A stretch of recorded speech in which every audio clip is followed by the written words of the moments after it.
સમાચારો પર કરીએ તો અમદાવાદની વિવેકાનંદ કોલેજને સીલ કરવામાં આવી છે। ફાયર સેફટીના અભાવે કોલેજને સીલ કરાઈ છે। એએમસીના ફાયર વિભાગે કોલેજને સીલ કરી છે। કોલેજને સીલ કરતા વિદ્યાર્થીઓનો અભ્યાસ પણ બગડશે। 24 જૂનથી કોલેજ શરૂ થઈ રહી છે તે પહેલા જ સીલ કરવામાં આવી છે અને જેથી મુશ્કેલી પણ વધી છે।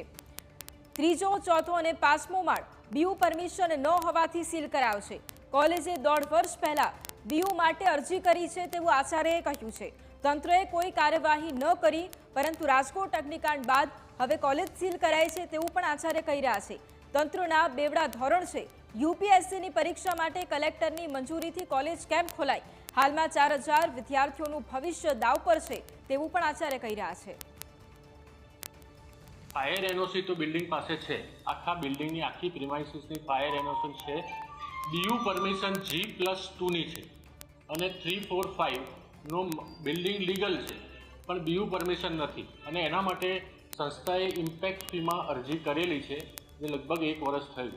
એ અંગે મ્યુનિસિપાલિટીએ કોઈ કાર્યવાહી કરી નથી ને એ અંગે અમને કોઈ નોંધ આપી નથી કે આના માટે તમારે આગળ ફર્ધર શું એક્શન લેવા।